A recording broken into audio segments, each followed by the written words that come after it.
আজকের recipe chicken rezala আলু দিয়ে। তো অনেক মজার একটা রেসিপি এটা। ভাত, গরম ভাত, পোলাও, খিচুড়ি সব কিছু দিয়েও অনেক জমে যাবে, অনেক ভালো লাগবে। তো আসসালামু আলাইকুম ফ্রেন্ড, সবাই কেমন আছেন? আশা করি আল্লাহর মধ্যে সবাই ভালো আছেন। আমি আলহামদুলিল্লাহ অনেক ভালো আছি। যে যেখান থেকে আমার ভিডিওটি দেখছেন সবাইকে জানাই আমার চ্যানেল অভিনন্দন ও স্বাগতম।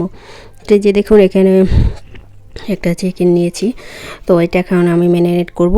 তো এখানে প্রথমে আমার লাগবে দই। টক দই দিবেন। আপনার হাতের কাছে যদি টক দই না থাকে তাহলে লেবুর রস, ভিনেগার দিতে পারেন। তো এই রেসিপিতে টক দইটা লাগবে আর কি, টক দই থাকলে আর কি বেশি ভালো হবে। তো এটা মানে একটু গ্রেভি হবে, আর যারা একটু গ্রেভি না হলে কিন্তু ভাত দিয়ে খেতে বা কিছু দিয়ে খেতে ভালো লাগবে না। তারপরে এখানে পরিমাণ মতো আদা রসুন দিয়ে দিলাম।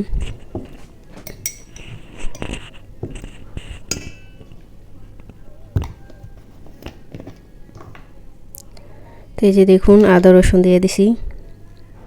তারপর দিয়ে দিলাম লবণ।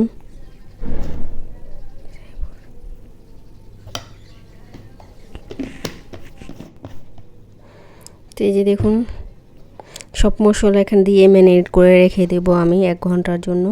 তো এটা যত ভালো মেখে ম্যারিনেট করে রেখে দেবেন তত বেশি মজা হবে, কারণ মশলার একবারে ভিতর পর্যন্ত ঢুকবে, তখন খেতে অনেক ভালো লাগবে। তারপর এখানে আমি ধনিয়া গুঁড়ো, জিরে গুঁড়ো দিয়ে দিলাম। এখন ভালো করে মেখে রাখবো।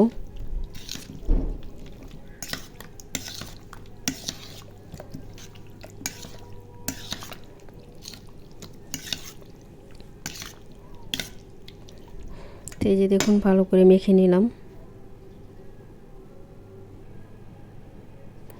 এখন এভাবে ম্যারিনেট করে এভাবে ঢেকে 1 ঘন্টা রেখে দেব।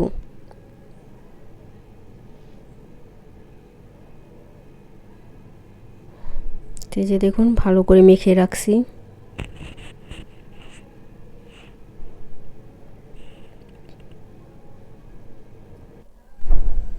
এখানে একটা মশলা তৈরি করে, মানে রসুন নিয়েছি কয়েক কোয়া, কাঁচামরিচ, তো স্বাদ মতো, বেশি ঝাল দিব না, অল্প ঝালই। তারপরে এখানে আমি তেল গরম করে দিয়েছি। এখন ম্যারিনেট করা মাংস আমি ওখানে কিছু গরম মশলা দিয়ে দিয়েছি তেলে। তারপরে এখন আমি চিকেনটা দিয়ে দেবো এখন মুরগিটা। এখন এই তেলের ভিতরে মুরগিটা আমি ভালো করে কষিয়ে নেব, একবারে ভাজা ভাজা করে নেব। এই যে দেখুন এভাবে চিকেনটা রান্না করলে অনেকই মজা হয়।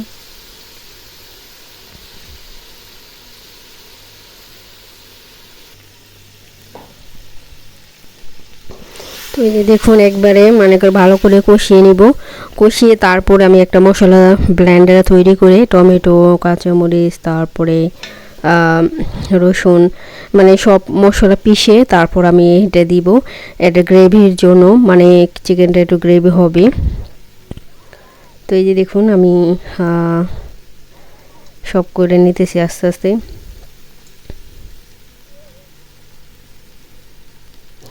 সবাই ফুল ভিডিওটা দেখবেন, আশা করি সবারই ভালো লাগবে। তো সবাই দেখতে থাকুন ফুল ভিডিওটা। তো কালকে একটা আমি বিয়ের ভিডিও দিয়েছিলাম, তো দুবাইয়ের একটা বিয়ে। এখান থেকে আমাদের ওমান থেকে কিন্তু দুবাই কাছাকাছি একটা বর্ডার, শুধু বর্ডারে একটু ভিসা টিকিট দেখাইলে মানে ওরা যাওয়া যায়। তো সবাই যেতে পারবে না, এটা মানে মালিকের সাথে, যদি মালিকদের সবার ফ্যামিলির সাথে যাওয়া হয় তাহলে যাওয়া যাবে। মানে ওরা যারা মনে করেন সবাই বর্ডারে মনে করেন ভিসা টিকিট ওরা যে করে, মানে ট্যুরিস্টের আর কি, ট্যুরিস্টের জন্য মানে কিছু টাকা দিলে আর কি যাওয়া যায় আর কি। তো কালকে একটা বিয়ের ভিডিও দিয়েছিলাম, তো ওটা ভয়েস দিইনি কারণ মিউজিক দিয়েছিলাম। তো সেজন্য আজকে একটু ভয়েস দিয়ে দিই ওই ভিডিওর।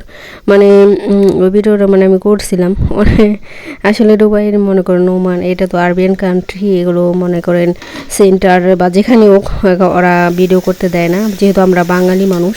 ওরা ভাবে হয়তো বা আমরা ইন্টারনেটে দিয়ে দেবো বা ফেসবুকে, ইউটিউবে, সোশ্যাল মিডিয়ায় আমরা ভিডিও আপলোড করে দেবো। মানে ওরা তো মনে করেন সেক্সি ড্রেস পরে একবারে মনে করেন মানে যে খারাপ ড্রেস পরে সবাই সেন্টারে এসে, মানে এটা আবার কি, মানে কোনো পুরুষ দেখে না, আমি শুধু মহিলারাই দেখে। যেমন বুক মুখ বের, মানে অর্ধেকে বেরোই থাকে, এমনি পা পর্যন্ত হেঁচড়ায় নেয়, মানে একটা ড্রেস পরে কিন্তু বুকের অর্ধেক অংশ, মানে ওই যে ইন্ডিয়ার যেভাবে ওরা বিয়ে করে, মানে আর যে যে বউরও একবারে মনে করেন ওই যে যেমন বিদেশে যেরকম বিয়ের অনুষ্ঠান হয় আমেরিকা, ধরুন সামনের বুক অর্ধেক বাইরে থেকে, কিন্তু এমনি অনেক ড্রামের ড্রেস পরে একেবারে হ্যাঁচড়ায়, মানে একবারে হ্যাঁচড়ায় যায়, মানে অনেক সুন্দর ড্রামের ড্রেস পরাই। তো মানে বইয়ের ভিডিও করছিলাম সব ভিডিও করছিলাম, কিন্তু পরে ওরা চেক করে মোবাইল, আবার গেট দিয়ে যাওয়ার সময় সবার মোবাইল চেক করব যে ভিডিও করছে কিনা, তো ওরা ডিলিট করে দেয়। তারপরে আমি একটু পালাই করছিলাম একটু ভিডিও, পরে ডিলিট করে দিছে ওরা মোবাইল চেক করে। পরে সেজন্য আমি আর কি আমি ওটা দিতাম না আপলোড, যেহেতু ওটা আরবিয়ান কাটে, এটা আমার তো গুণা হবে, ঠিক না? তো মহিলা মানে এখানে মনে করেন এটা তো ইসলামিক কান্ট্রি, আর সেন্টারই আলাদা থাকে, মানে পুরুষদের সেন্টার আলাদা, মহিলার সেন্টার আলাদা। মহিলাদের সেন্টারে কোনো পুরুষ ঢুকবো না। আর যখনই ধরেন সেন্টারে বউ আসে, আগে বউয়ের ভিডিও করে, পরে জামাই আসে, তো জামাইয়ের সাথে কয়েকজন পুরুষ আসে, কিন্তু আর এমনি মহিলারা যত যাইবো সেন্টারে সবাই বোরকা নিয়ে যায়। তো যখনই মনে করেন ঈদ আসে, মানে জামাই আসে, জামাইয়ের সাথে কিছু ছেলে আসে, তখনই ওরা সব মহিলারা বোরকা পরে, মানে যত মানে তুমি ভালো দামি ড্রেস পরো না কেন, পুরুষের সামনে ওরা খারাপভাবে থাকে না, মানে এইটা অনেক ভালো লাগে আর কি। সেজন্য ওরা বাইরের মানুষকে ভিডিও করতে দেয় না, যারা আর কি মনে করেন শুধু এমনি আত্মীয় যারা, ওরাই ভিডিও করতে পারবো, মানে অন্য কোনো কেউ ভিডিও করতে পারবো না। সেই জন্য আর কি আমি ভিডিও দিইনি আর কি। অনেকে হয়তো বাবু বলছে, ভাবছেন যে বিয়ে খাইতে গেছি হয়তো বা বইয়ের ভিডিও, কিন্তু বাংলাদেশের মতো না, এদেশে মানে আরবিয়ান কান্ট্রিতে নিয়ম কারণ আলাদা, বিয়ে শাদী সব কিছুই আলাদা। আমাদের দেশে তো যে সেই ভিডিও করতে পারে, কেউ কিছু বলে না। তো দেশের মানুষ, বাংলাদেশের বিয়ে আর বিদেশের বিয়ে অনেক অনেক তফাৎ, মানে খাওয়া দাওয়া সব দিক দিয়েই মানে অন্যরকম।